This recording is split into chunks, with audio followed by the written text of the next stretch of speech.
دشمن سے بھی زیادہ خطرناک وہ ہے جو دوست بن کر دھوکہ دے۔ فاصلے بڑھتے ہیں تو غلط فہمیاں بھی بڑھ جاتی ہیں، پھر وہ بھی سنائی دیتا ہے جو کہا بھی نہ ہو۔ کچھ الفاظ محض الفاظ نہیں ہوتے، وہ کیفیت ہوتی ہے۔ سمجھ جب ہی آتے ہیں جب خود آپ پر سے گزرتی ہے۔ اگر زندگی عارضی ہے تو مشکلات بھی مستقل نہیں، بس تم اپنے رب کے شکر گزار رہو۔ مشکل وقت میں ہمیشہ دعا کیجیے، کیونکہ جہاں انسان کا حوصلہ ختم ہو جاتا ہے وہاں سے رحمت خداوندی شروع ہو جاتی ہے۔ کچھ لوگ اپنی اکڑ کی وجہ سے قیمتی رشتے کھو دیتے ہیں۔ روزانہ اس دنیا سے لوگوں کا رخصت ہوتے رہنا زندہ رہنے والوں کے لیے بہت بڑی نصیحت ہے۔ کسی کے ساتھ غلط کر کے اپنے باری کا انتظار ضرور کرنا۔ اگر اللہ پاک تمہاری دعائیں پوری کر رہا ہے تو وہ تمہارا یقین بڑھا رہا ہے۔ اگر دعائیں پوری کرنے میں دیر کر رہا ہے تو تمہارا صبر بڑھا رہا ہے۔ اگر تمہاری دعاؤں کا جواب نہیں دے رہا تو وہ تمہیں آزما رہا ہے، اس لیے ہمیشہ دعا مانگتے رہو۔ کسی شخص کا آپ پر اعتماد کرنا آپ کے لیے باعث فخر ہے، اور آپ پر جب کوئی اعتماد کرے تو کوشش کریں کہ اس کا مان رکھیں۔ جانتے ہیں انسان کسے کہتے ہیں؟ جس کی آنکھ میں احترام ہو اور الفاظ میں نرمی، جس کے اخلاق میں رحم دلی اور مقاصد میں اعلیٰ ظرفی۔ دنیا کے سامنے چیخنے سے اچھا ہے اللہ کے سامنے رو لو۔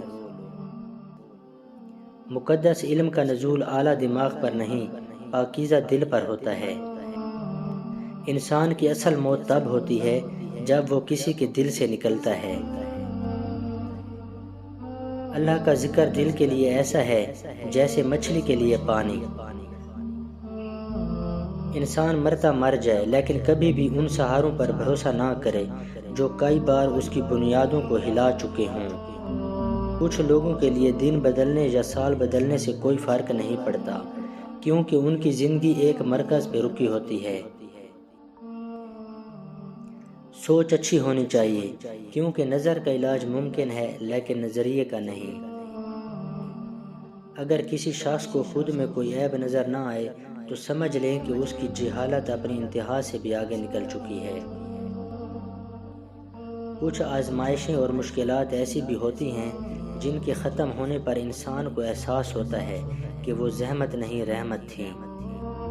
اگر تم غلط کو غلط نہیں کہہ سکتے تو تم غلامی کے اعلیٰ ترین درجے پر ہو، اور اگر تم غلط کو غلط نہیں سمجھتے تو تم جہالت کے اعلیٰ ترین درجے پر ہو۔ زندگی جب بھی رلائے تو سمجھ جانا گناہ معاف ہو گئے ہیں، زندگی جب ہنسائے تو سمجھ جانا دعا قبول ہو گئی۔ چیخ و پکار انسان کے وقار میں کمی کا باعث بنتی ہے۔ لوگوں کو اپنی خاموشی سے خوفزدہ کرنا سیکھو۔ زندگی تمہیں بہت کچھ دینا چاہتی ہے، مگر اس کے لیے پہلے تمہیں قابل بننا ہوگا۔ ہر ایک کی سنو اور ہر ایک سے سیکھو، کیونکہ ہر کوئی سب کچھ نہیں جانتا، مگر ہر کوئی کچھ نہ کچھ ضرور جانتا ہے۔ انسانی دل ایک ہی مصیبت، ایک ہی غم، ایک ہی بوجھ ساری عمر نہیں اٹھا سکتا۔ کرب بھی رنگ بدلتا ہی رہے تو قابل برداشت رہتا ہے۔ دنیا کا سب سے مشکل کام اس بات کی وضاحت کرنا ہے کہ آپ کسی کے ساتھ کتنے سچے اور مخلص ہیں۔